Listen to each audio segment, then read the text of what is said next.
Hey everyone, Stephen Giordano here, Family First Life Health and Wealth. I am truly honored and privileged to be joining you on the Next Level Live this afternoon, where I'm going to be talking about the 10 things that I think are vital to take you from an average producer to a top producer here at FFL. And God knows there's so many people doing it at a high level, and I just want to try and hone in on things that I've heard other top producers around the company, because I'm truly a student of the game and like to learn from everybody, as well as some things that I've done myself. So we'll jump right into it here. So number one, you're trying to take yourself from being that 20K, 30K producer to that 40, 50, and beyond producer.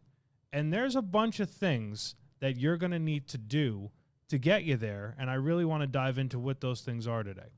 So the number one thing that I'd say would be the entrepreneur mindset, right? So the entrepreneur mindset, in my opinion, is one of the biggest things, because we get into this industry and we probably, for the most part, worked a regular 9-to-5, maybe corporate America job. We had never been entrepreneurs. And now all of a sudden we get into this world of which we didn't really know before. So I think one thing that, if I could say for everybody to work on, it would be focusing on what it is to be an entrepreneur.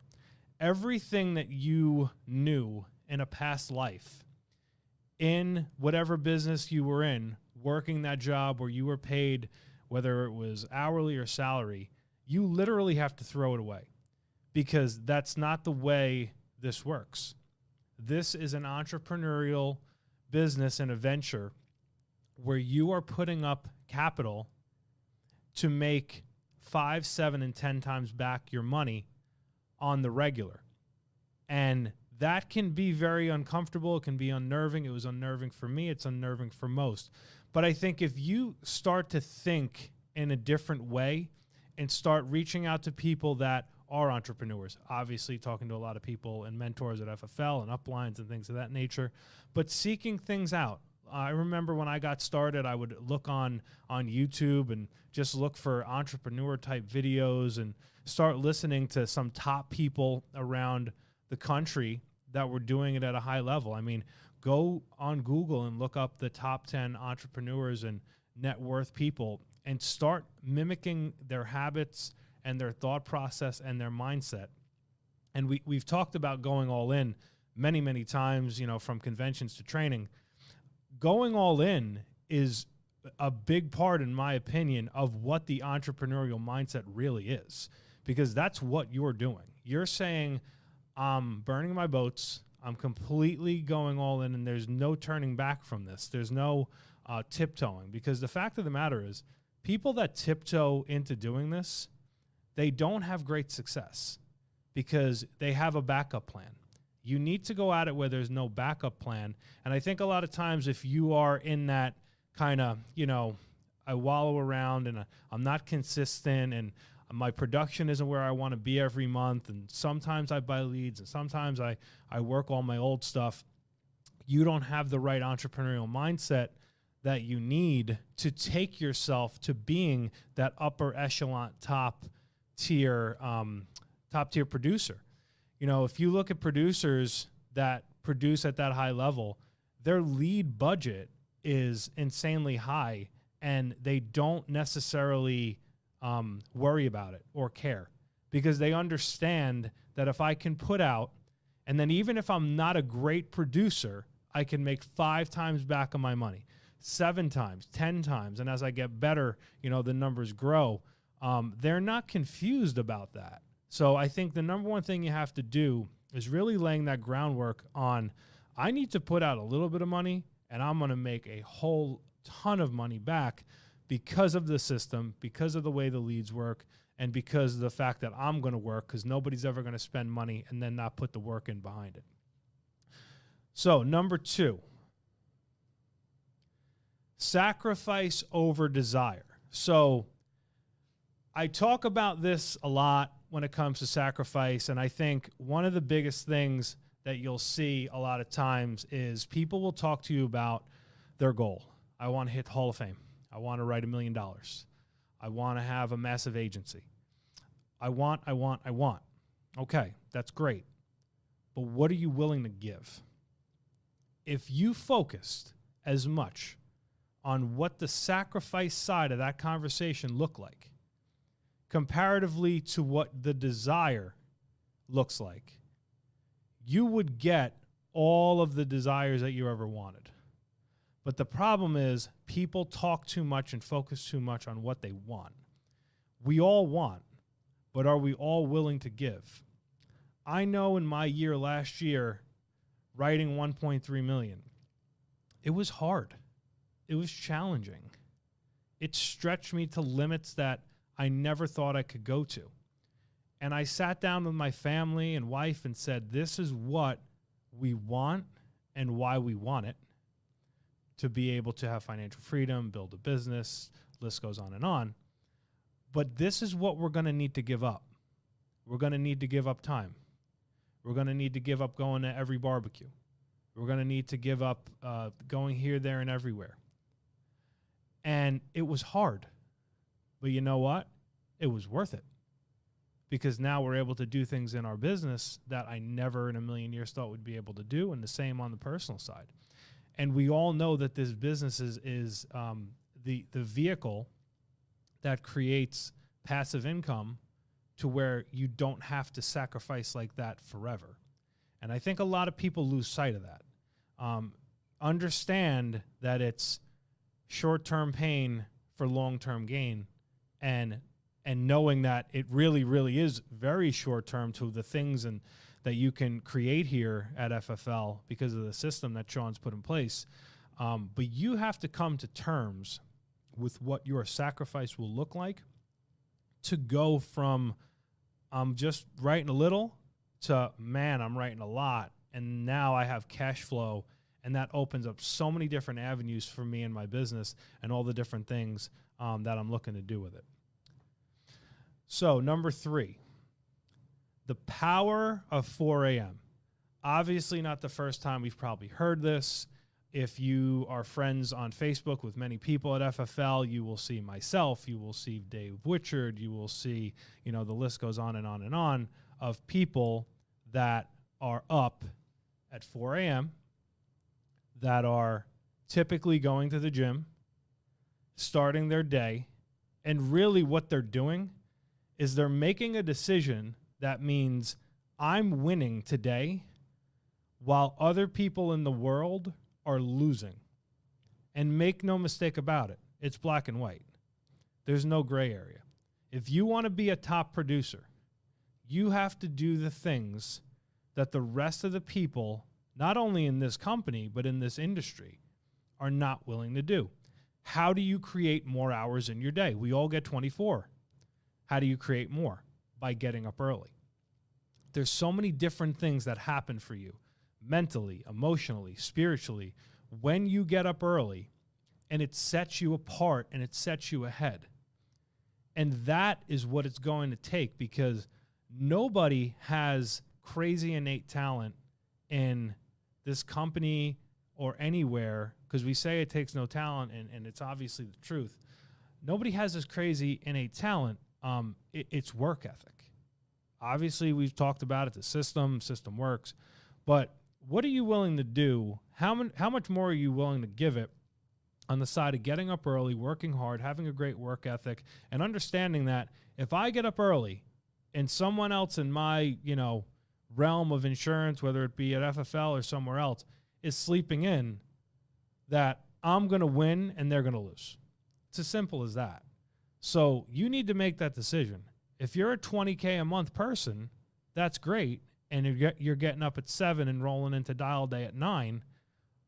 I'm dialing at 7:30, and I'm up at 4, and I've sent a bunch of emails and carriers and hiring and all the different things that I know I need to do in my day. I'm getting very much ahead, and that's going to set me up for success.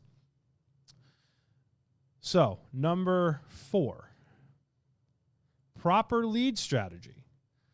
Obviously we talk about leads constantly, need them, lifeblood of the business. We know it. It goes without saying. It is what it is. We don't have a business without them.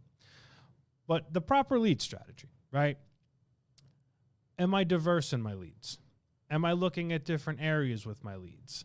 Do I have a thought process that's centered around a month versus an order, right? A lot of people, I just spent X on leads.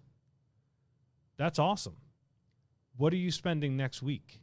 What are you spending the following week? You need to budget. You need to budget your business, because you can put in one lead order and not go to work and not make it happen. And then the following week, it could be very, very challenging for you. And the number one rule of business is to stay in business. So you need to look at everything centered around the month and the proper strategy.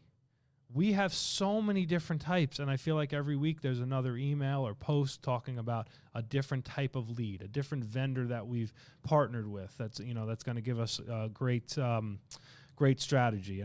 Obviously WorkSpots goes without saying now, being on there for the $99 a month and saving, it's been 1.5 million that FFL agents have saved. So using the proper lead strategy, trying different things, not being afraid to try different things. I'm going to give a shout out to my main guy there, Brad Allen, who talked on a training recently about trying something 3 times. Don't just try it once and say it doesn't work. Look at it and say, it didn't work one time and maybe I wasn't good enough. But other people are having success, so let me try it again. And then if it's a 3rd time, all right, try something different. And what's a blessing again? We have so many different types and so many different styles. You don't have to be married to one. You can go try something different, try different areas.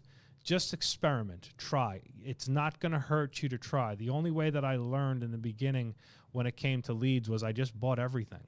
And I saw what worked for me and what didn't work for me. And I knew again that it wasn't the lead, it was me. And that was one of the biggest learnings for myself. So, number 5, being great versus being average on the phones, and how do I create a smooth transition? Now, the reason I'm going to talk about smooth transition is because we focus so much on script, right? What is the best phone script? I'm reading it. I'm looking at it. It's scripted, in my opinion. So the way I'm going to look at that always is I need to be smooth on the phone. I need to work on my verbiage. It's easier for me to say, right? I need to work on what I'm saying, how I'm saying it, my tonality, my cadence, how my cadence might need to be adjusted if I'm talking to someone in their late 70s as opposed to if I'm talking to someone in their 40s. How my tone is not a sales tone and how it is a non-threatening tone, right? So my thing when it comes to the phones is you got to really learn your niche and your way. Now, obviously, the number one part of that is, am I making enough dials? Do I use a dial tracker? Do I make enough dials? Am I tracking things? Am I tracking my numbers? Am I tracking my contacts? But then when I get people on the phone, how am I managing the transition? I like to say it like this. If I was a boxer and you jab me and you knock me back, how do I transition back to my feet, back in a fighting stance, ready to go to the next transition of I'm either throwing a punch or I'm countering or I'm doing something, right? Because the biggest problem you can have is if you don't transition well, now you're going to get knocked out and then you've lost it. Now, obviously, we're going to lose a majority of phone calls, right? We know this. We know the numbers, going back to leads, all that stuff, right? But how do I work on getting myself better on the phone and my transition? Getting to a local office and listening to people, getting on live dials, of which, most groups have nowadays, and listening for a little, but understanding that this is a game of action. And when I'm on a dial, I need to actually take in some information and absorb, but then I got to do it. And how do I transition smoothly from one thing to the next thing to the next thing? You need to take people on a ride in your phone script to the place, the one place that's the only place we're looking to go, and that's the appointment. There's nothing else that I'm looking for. I want to figure out when you're home from work, when Mary's home from work, when we can sit down for 10 minutes and knock this out and get you guys covered and protected. So getting great on the phones, we say it all the time, and it's cliche. However, there is an art to it. But the art is learned and crafted by you doing it, learning from it, hearing other people do it, but also not overthinking it. It's not, quote unquote, scripted, like I said earlier. It's a conversation.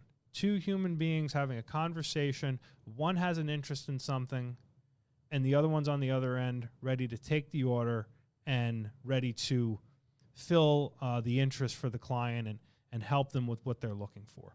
So focusing on getting great on the phone. All right, so number 6, your sense of urgency.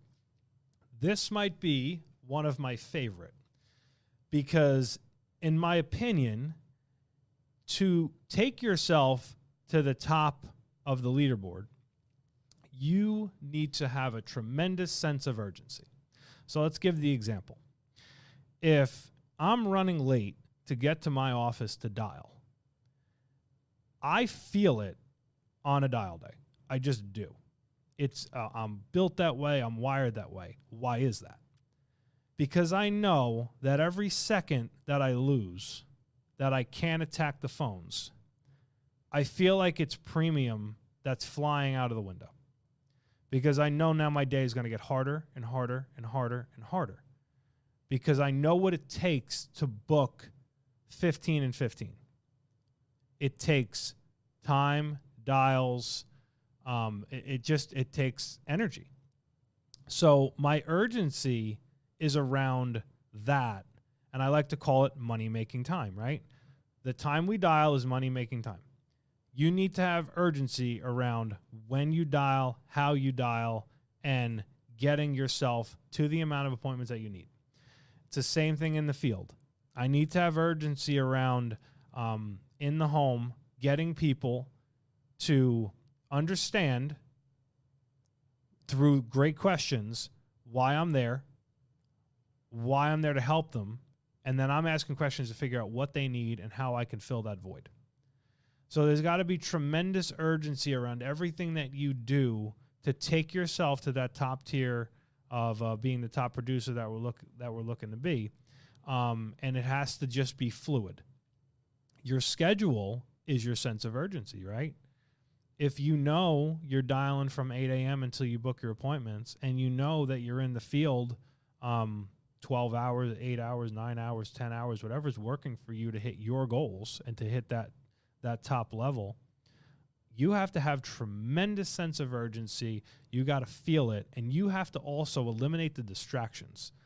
There are so many distractions that come at us in life in general, in this business and everywhere in life. We need to keep them out and keep them at bay and have a great sense of urgency around what we're doing, why we're doing it, because the urgency is actually what your results are going to be. You know, if you don't have any, you're going to have poor results, and you're not going to take yourself to where we're looking to go here. Number 7, Think and Grow Rich. Tremendous book. I remember back a couple years ago when I started, I sent Sean a message, and I said, what's a great book that I can read to learn how to do this? And I knew nothing at the time. And he said, Think and Grow Rich. And that stuck with me. And taking the book out of it, taking some of the thought processes from the book and just in general, this is kind of a thinking man's or woman's business, right? If I'm in a scenario with a client and they can't get something, they can't get term, whatever it is, I need to think about what is the best solution for their scenario. and how that's going to make sense. And then I need to convey it to them. So the way I like to look at insurance is this.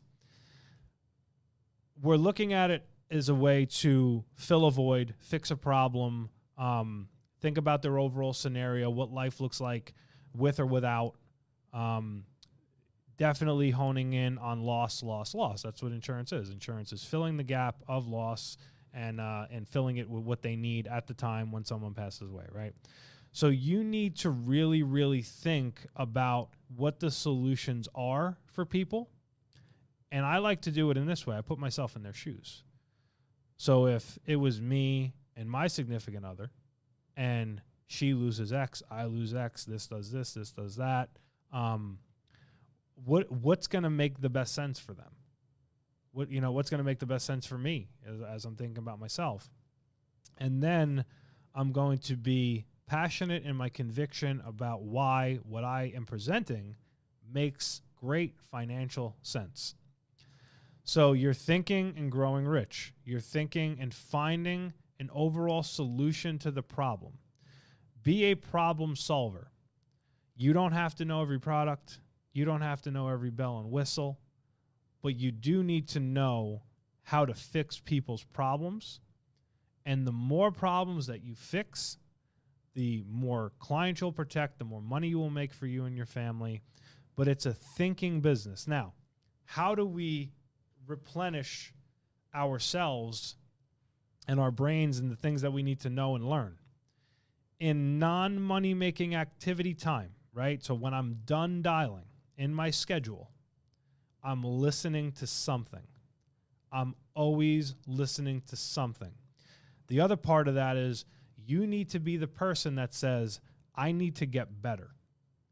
I say to myself every single day, I need to get better.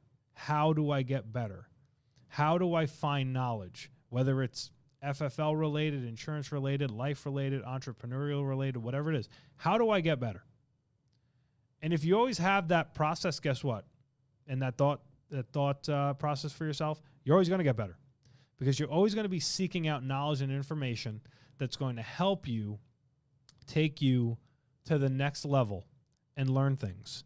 So if we look at the trainings of Family First Life across everywhere, which we know is free and we know is abundant and we know it's anywhere you want it that you can put your hands on it, you have to engage in it.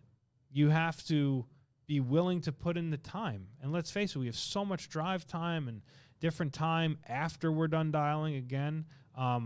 Listen to things. Listen to them 1, 2, 3 times. Talk to people. Talk to top producers. Be a student of the game. You don't have to be the best at it. You just need to be the best person at finding it, finding the information. So thinking and growing rich, one of my favorites. So number 8, the right product for the right client. This is another one that's kind of near and dear to me. I think when you're looking to issue pay a lot of business, and you know you're going to get in front of X amount of people, because we're going to get enough leads, we're going to dial, we're going to get great at the phone, we're going to think and grow rich. We're going to put the right client and the right product, a little bit like I was saying a little bit earlier in my scenario. I can't sell you something that you can't get. So meaning we're putting sometimes people into things that don't make sense for them, and then we get declines, and then we've lost. Because we should have analyzed the scenario better. And again, in non-money making times, what should you be doing? Becoming a good underwriter. Because that's how you're going to put the right product for the right client. Every group has a website, has cheat sheets, has all the underwriting guides. Again, being a student of the game, understanding who takes what, and also not writing a million different carriers. I typically stick between probably about 4 carriers. They're all great. I love them. And there's one-offs for everybody here and there. You might get a one-off, every month, couple one-offs. But for the most part, stick to your core carriers. understand their underwriting, and then pitch to the clients the right thing for their scenario. If you have someone older that's telling you they want term and they can't get term, you need to be great at talking about why term doesn't make any sense. Because guess what? It doesn't make sense for them. It might make sense for you at a younger, healthier age, but it doesn't make sense for them. So again, going back to number 7, I'm thinking and growing rich and trying to figure out the scenario as to why the permanent insurance, let's say over the term, because it's typically what happens, makes more sense because it will do X, Y, and Z. It will go forever, build cash value. We know it's going to be there at the end. We know that your loss of income and Mary's loss of income is going to be there at the end. So therefore, we need to put this in place so you have X amount of dollars. Now, are you going to win every battle? No, you're not. But you'll win a lot more than you lose because, again, you'll have enough numbers, see enough people, and you'll actually be submitting great business that will issue because you're getting people what they can get and not necessarily what they want all the time. And you also have to be bold to explain that to them, but you explain it in the right light. Number 9.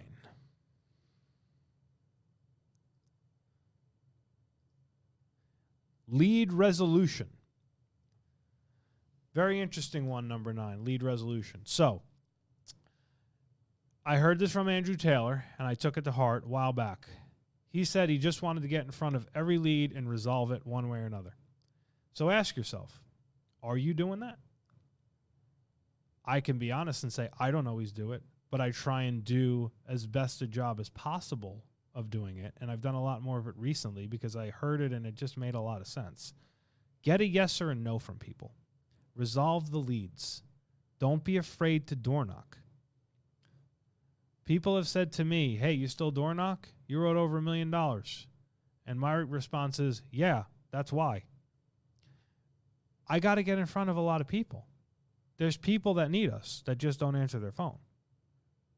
So go out, use the Road Warrior app or whatever app you have, and fill your day. Because, again, this is a full work day. You're working in the field the whole time. And go and resolve your leads.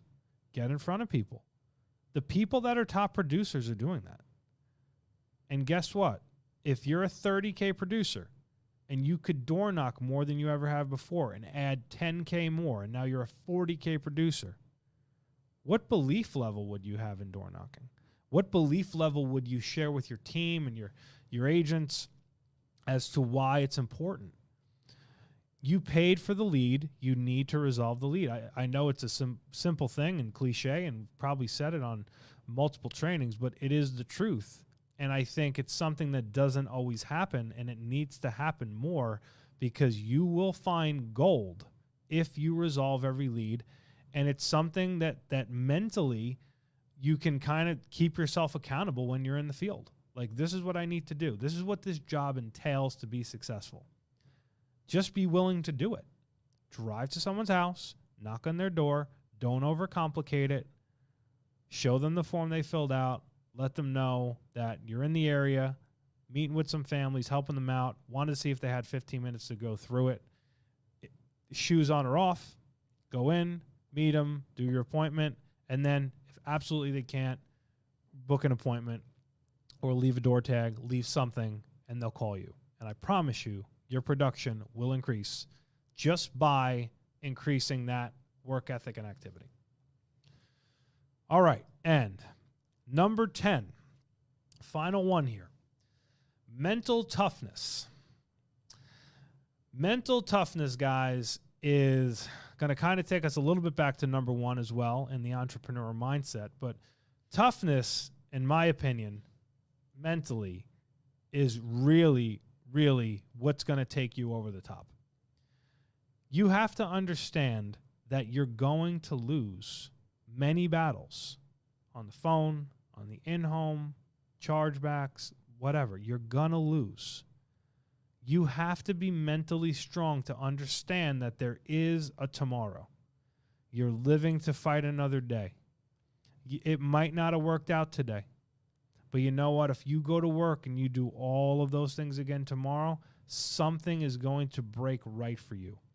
There's too many great examples of people that are winning all the time, that are doing these things just because they had the mental strategies and fortitude to get up the next day, go to work, shake it off, and understand that a win that's right around the corner will erase 25 losses.